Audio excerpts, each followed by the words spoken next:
To look at Kampala today is to witness even now the legacy of destruction and decay left by Idi Amin. Once this country was renowned throughout Africa for its roads. Today every street in the capital is pitted with potholes. The army is still very much in evidence. Amin was fond of telling them their guns guaranteed them money, food and drink. They've not relinquished the pride of place he gave them. At the market, the mainstay of the nation's diet, a bunch of bananas, costs 800 Ugandan shillings.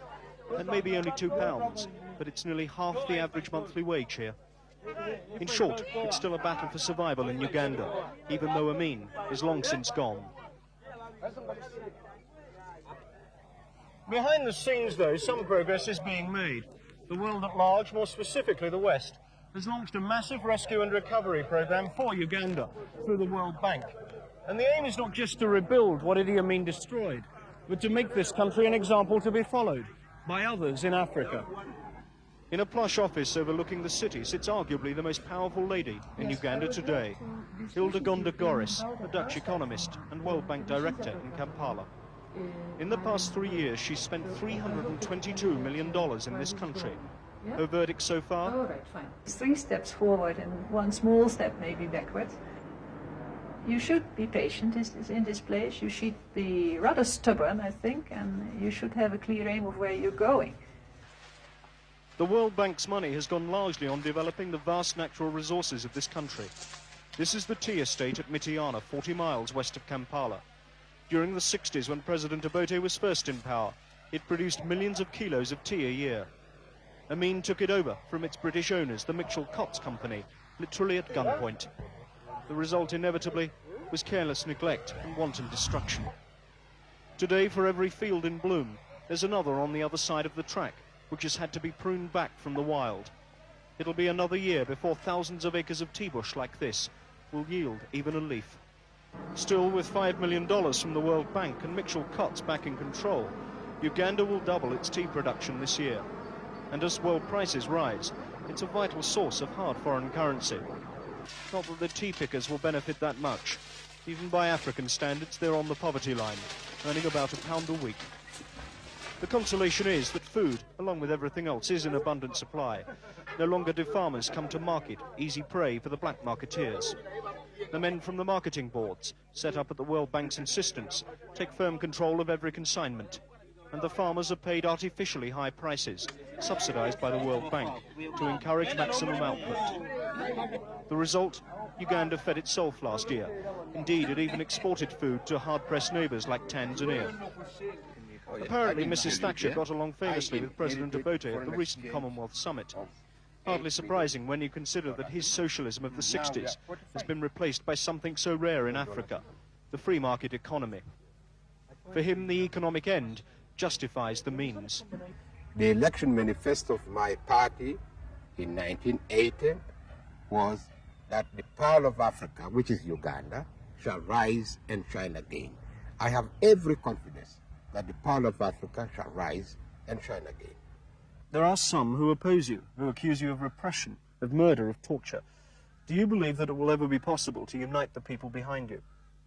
In Genesis chapter 1, where God began to make things happen, and things did happen in 7 days, it cannot work in a situation of this kind. Nation building is a long-term process. I'm not a murderer. This week, the President has chaired graduation ceremonies at Makerere University in Kampala, once the scene of massacres committed by Amin's troops. The fact that this was the first generation of students to graduate in the post-Amin era made it symbolic of the country's return to something approaching normality. Yet the doubts must remain. Obote has his enemies.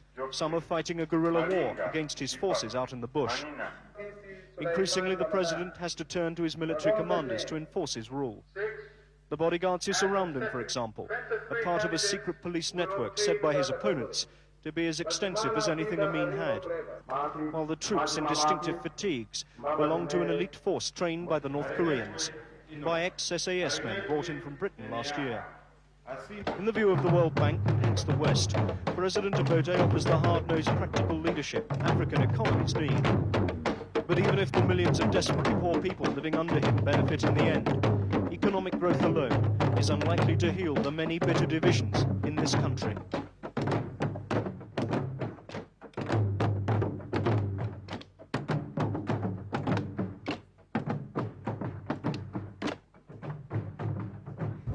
There's only one way to enter the so-called fire zone, and that's with an army which these past few months has fought a relentless bush war against guerrillas opposed to President Obote.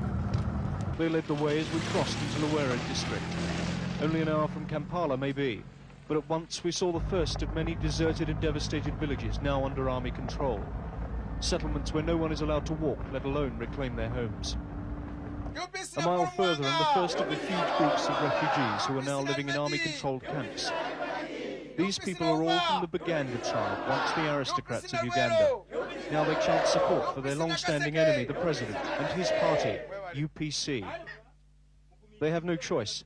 A war made largely in their name has left them victims of a fierce campaign to stamp out insurrection in Uganda at large. There are now 140,000 people living in government camps like this one, at Kapeka, deep in the bush north of Kampala. Homes made of banana leaves and straw. At once we found evidence of malnutrition and starvation that has become an epidemic this past year. Children are suffering unmistakably from marasmus, starvation, and kwashiorkor, protein deficiency. The sight of it alone was enough to shock Bill Kirkham, MBE, CBE, an experienced Africa hand who's now been given the job by the government of taking charge of these refugees. I never expected to see this in Uganda. I never ever thought I'd see this in Uganda. It has shocked me. Every day, nurses from Save the Children and Oxfam handle more than 500 cases in their feeding station here. In their own minds, it's something of a losing battle against hunger, disease and fear among the people they care for. In this child's case, it is a vain struggle against a combination of measles, starvation and severe dehydration that had him refusing every attempt to make him drink. If the conditions within these camps are one cause for concern among the relief agencies, then so too is the situation outside them. The government does admit that their troops are now under orders to kill any male living in areas once occupied by the guerrillas. But people fleeing into camps like this report an army regime which goes well beyond those orders. There is, according to independent sources, including the churches, hardly a family in these camps that hasn't lost a relative, as the army has swept up through their villages, determined to destroy any local support for the guerrillas. Yet this is the army, supposed to be protecting them. At the main hospital in the area, a German doctor told me that he has, on average, 30 cases a week who are victims of the troops. He led us to one. She had a gunshot through the left and right upper leg and right lower arm and one shot in the abdomen. Does she know who did it? Yes, she told us soldiers.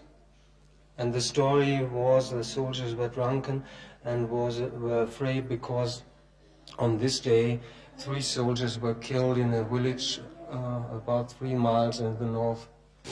Back at Kapeka camp, a bushfire had started. Everyone got out of the shanty town of straw huts in time, but only just. It took half an hour for the army to bring it under control. By then, dozens of refugee homes had been destroyed.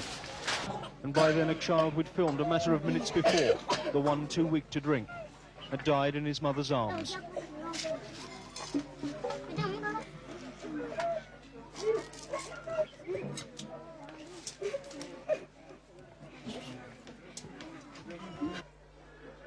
On a day when the Archbishop of Canterbury began his sermon by saying, "Of all the nations on earth, you deserve a new beginning," we came to the Mulago Hospital in Kampala. It is the very worst face of Uganda, but the fact that it exists at all in this naturally rich country is proof of how far off that new beginning is. This child is one of the latest arrivals at Ward 7 in Mulago. He and the baby next to him are suffering from the most acute malnutrition that could kill in a matter of days. Like so many others here, they're orphans and refugees. Their parents have died in a war over who should run this country.